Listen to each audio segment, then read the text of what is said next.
Good morning, dear students. Well, I am Neelam, and today we will deal with some question answer of the chapter 6, and name of the chapter is Rural Administration.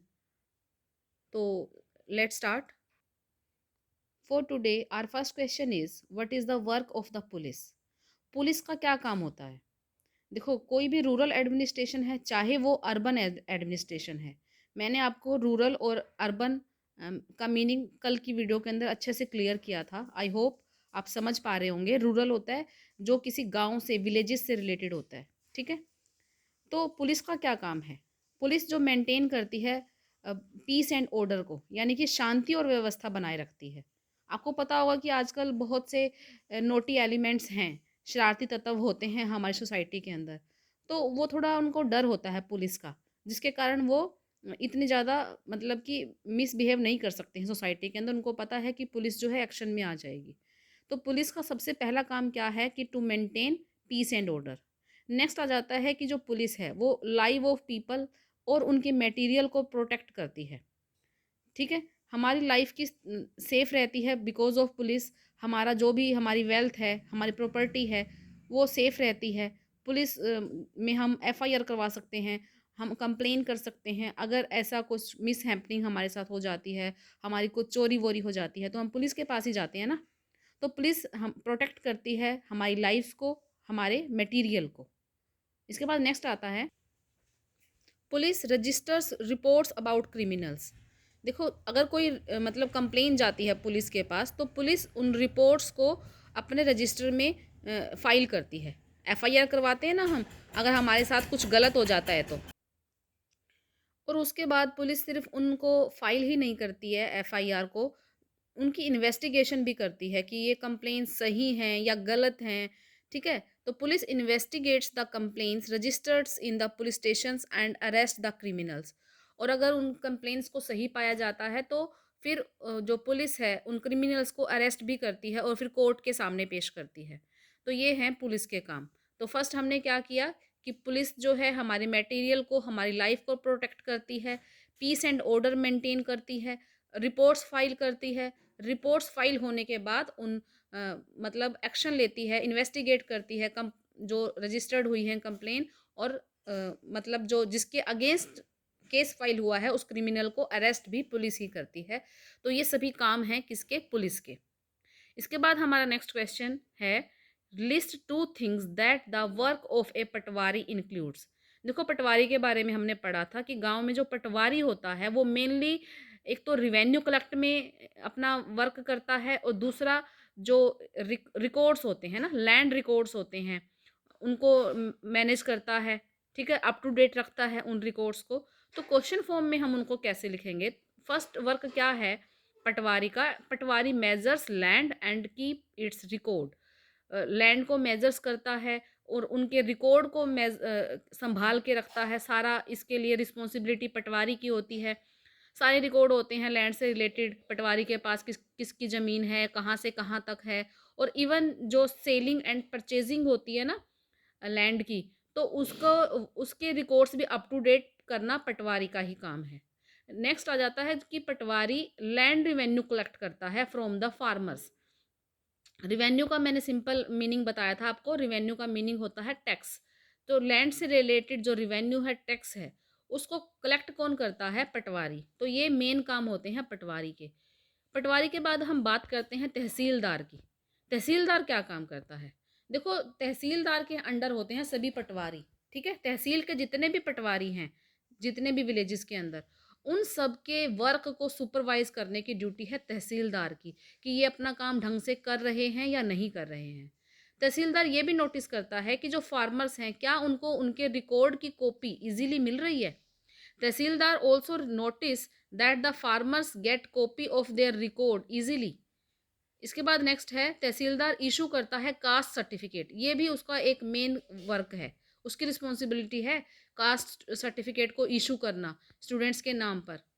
Tehsildar hears disputes related to land. देखो, disputes होना एक आम बात है किसी भी जगह पर। तो लैंड को लेके तो काफ़ी डिस्प्यूट्स आते रहते हैं, और उनकी हियरिंग कौन करता है, उनकी सुनवाई कौन करता है? तहसीलदार। तो हमने ये देखा कि पटवारी के वर्क और तहसीलदार के वर्क में कितना डिफरेंस है और उनके क्या क्या काम है। इसके बाद हमारा क्वेश्चन है, in what ways are the work of panchayat that you read about in the previous chapter and the work of patwari related to each other. Simple language में आप पहले तो ना क्वेश्चन को अंडरस्टैंड किया करो कि क्वेश्चन हमसे क्या पूछ रहा है। इस क्वेश्चन के अंदर पूछा जा रहा है कि पटवारी का और जो ये मतलब पंचायत होती है, इनके काम किस तरीके से एक दूसरे से रिलेटेड हैं। पटवारी और ग्राम पंचायत के वर्क किस तरीके से एक दूसरे के साथ रिलेटेड हैं। हमने प्रीवियस चैप्टर में पंचायत के बारे में पढ़ा था, पंचायत के कामों को भी, जो भी उनकी रिस्पॉन्सिबिलिटी है, जो भी उनके वर्क हैं, उन सबको स्टडी किया था। ठीक है, तो पटवारी और ग्राम पंचायत किस तरीके से कनेक्टेड हैं, let's see. A panch a panchayat makes plans for the development of the village and implements them. जो ग्राम पंचायत है वो विलेज की वेलफेयर के लिए काम करती है, विलेज के डेवलपमेंट यानी कि विकास के लिए काम करती है और उनको इम्प्लीमेंट भी करती है। और जो ये पटवारी है, arranges the records of the land. इसका मेन काम तो क्या है, हमने प्रीवियस क्वेश्चन में भी देखा, उसका मेन काम है रिकॉर्ड्स को अरेंज करना, मैनेज करना। और अगर मान लो किसी का डिस्प्यूट हो जाता है कहीं पर गांव के अंदर, तो पटवारी के पास ही सारे रिकॉर्ड होता है ना, लैंड रिकॉर्ड होता है, और उसकी हियरिंग कौन कर रही है, पंचायत कर रही है उस डिस्प्यूट को। तो ग्राम पंचायत है ना, पटवारी से लैंड रिकॉर्ड को मतलब मांग कर सकती है कि आप हमें लैंड रिकॉर्ड के रिकॉर्ड्स दो ताकि हम मतलब कि केस को सॉर्ट आउट कर सके। If any dispute related to land comes before a panchayat, then the patwari helps the panchayat in solving it. कोई डिस्प्यूट अगर आता है पंचायत के पास लैंड से रिकॉर्डेड, तो लैंड से रिलेटेड, तो पटवारी हेल्प करता है पंचायत की उसको सोल्व करने में। वो अपना डाटा उनको शो करता है जो भी उसके पास अवेलेबल होता है। ठीक है, तो इस तरीके से पंचायत का और पटवारी का काम जो है काफ़ी कनेक्टेड रहता है।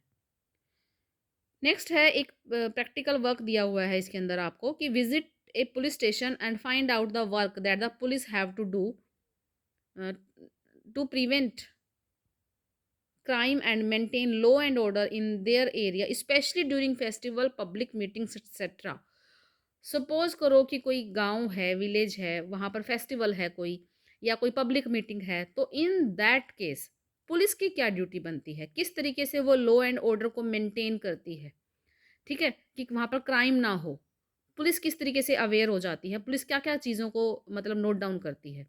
तो फर्स्ट क्या करती है पुलिस, वो ना अगर कोई देखो पता है कि मतलब कोई इवेंट है, कोई मीटिंग है, तो गैदरिंग होनी है, और जब भी कभी गैदरिंग होती है तो क्राइम के चांसेस रहते हैं, है ना। तो पुलिस क्या करती है, एक्स्ट्रा पुलिस फोर्स को अरेंज कर देती है, मेनली चौक के ऊपर, मेन पाथ्स पर। मेन पाथ क्या होते हैं, मेन रास्तों पर पुलिस को अरेंज कर देती है, वहाँ पर पुलिस वाले खड़े होते हैं, मेनली हम ये कह सकते हैं। इसके बाद सिविल ड्रेस के अंदर भी है ना, जो पुलिस मैन होते हैं वो खड़े रहते हैं, वो अनसोशल एलिमेंट्स पर अपनी नज़र रखते हैं। ठीक है, अनसोशल एलिमेंट्स मतलब जो असामाजिक तत्व होते हैं, जिनके ऊपर शक रहता है कि ये लोग मतलब कि क्राइम कर सकते हैं, कुछ मतलब घटना को अंजाम दे सकते हैं, तो उन पे नज़र रखती है सिविल ड्रेस में। सिविल ड्रेस में क्यों होती है, क्योंकि लोगों को पता नहीं होता कि ये पुलिस वाला है, तो वो ज़्यादा अवेयर नहीं हो पाते उस टाइम पर। इसके बाद क्या अरेंजमेंट करती है पुलिस, कि वो पार्किंग ऑफ व्हीकल को कंट्रोल करती है, ट्रैफिक को कंट्रोल करती है। गैदरिंग होनी है, काफ़ी संख्या में लोगों ने जुड़ना है, तो एक मैनेजमेंट होनी ज़रूरी है। ठीक है, डिसिप्लिन वे से। तो ट्रैफिक कंट्रोल करती है, पार्किंग की फैसिलिटी करती है व्हीकल्स के लिए। इसके बाद the people are searched at various entry places. People are searched at various entry places. जो एंट्री प्लेसेस होती हैं, जहाँ पर एंट्री होनी होती है उस मीटिंग प्लेस के अंदर, वहाँ पर भी लोगों को सर्च किया जाता है, यानी कि वहाँ पर भी लोगों के ऊपर नज़र रखी जाती है। People are banned. बैंड मतलब लोगों को बैन कर दिया जाता है, मना कर दिया जाता है कि वो अपने साथ है ना कोई वेपन्स नहीं रखेंगे, चाहे लाठी है, स्पेयर है, ठीक है, किसी गन है, उनकी तलाशी भी होती है। ठीक है, तो कोई भी लोग इस गैदरिंग वाले प्लेस पर कोई भी वेपन लेकर, कोई हथियार लेकर वहाँ पर नहीं आ सकता। तो ये पुलिस की एक्स्ट्रा ड्यूटी हो जाती है जब कोई फेस्टिवल है, कोई पब्लिक मीटिंग है किसी भी जगह पर। तो इस तरीके से पुलिस अपनी अटेंशन पे करती है ताकि सब कुछ स्मूथली हो जाए, कोई क्राइम की पॉसिबिलिटी ना रहे। इसके बाद है who is in charge of all police station in a district.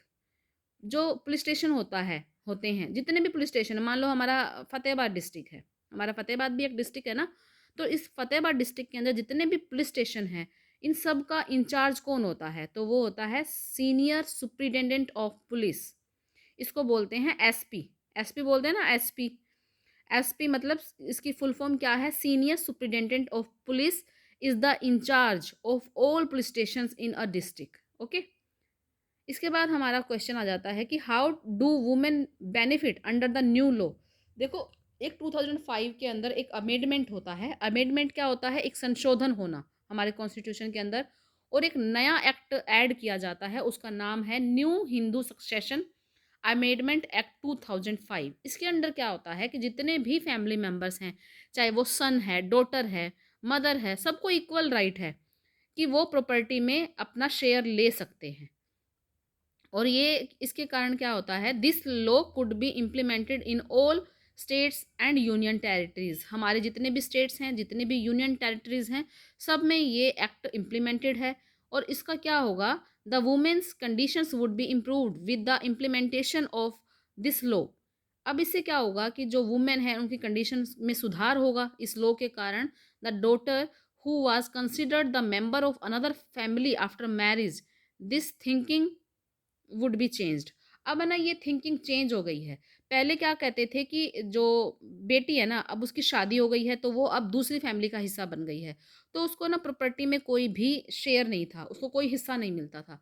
लेकिन अब ऐसा नहीं है, अगर बेटी चाहे तो अपना हिस्सा मांग सकती है वहाँ से। इससे क्या होगा कि बेटियों की हालत के अंदर सुधार होगा, ठीक है, वो इकोनॉमिकली स्ट्रोंग होंगी। इसके बाद हमारा लास्ट क्वेश्चन है, in your neighbourhood are there women who own property, how did they acquire it. तो हमने ना अपने बुक के एग्जाम्पल को लेना है यहाँ पर। सपोज करो कि आपकी नेबरहुड के अंदर दो वुमेन रहती हैं, उनकी अपनी प्रॉपर्टी है, तो वो किस तरीके से अपने हक में ले सकती हैं उस प्रॉपर्टी को। तो इसमें एग्जाम्पल गिवन है, yes, Hardei and Sunanda are the women in our neighbourhood who own property, जिनकी अपनी खुद की प्रॉपर्टी है। हरदेई, after the death of her husband, get registered the land on her name according to the will। अब जो उसकी wife है, मतलब कि हरदेई के हस्बैंड की डेथ हो जाती है, तो डेथ के बाद जितनी भी प्रॉपर्टी है उसके हस्बैंड की, वो अपने नाम रजिस्टर्ड करवा सकती है। और वेयर एज सुनंदा, सुनंदा का केस थोड़ा अलग है। यहाँ पर क्या है? Sunanda acquired the land as a share from her father's property. Sunanda जो है अपने फादर की प्रॉपर्टी में से अपने लैंड को शेयर करती है, अपने नाम एक्वायर करती है, अपने हक में ले लेती है, ठीक है, क्योंकि new Hindu succession amendment act पास हो चुका है 2005 के अंडर। और इसी एक्ट के अंडर ही सुनंदा ने अपने फादर की प्रॉपर्टी को एक्वायर किया, अपने हिस्से को अपने हक में लिया, ठीक है। तो ये कुछ रूरल एडमिनिस्ट्रेशन चैप्टर के क्वेश्चन आंसर थे। आपको बेटा इनको लर्न करना है, राइट करना है अच्छे से। मैं इनकी पीडीएफ आपको सेंड कर दूंगी। So write neatly. Okay, take care, good bye.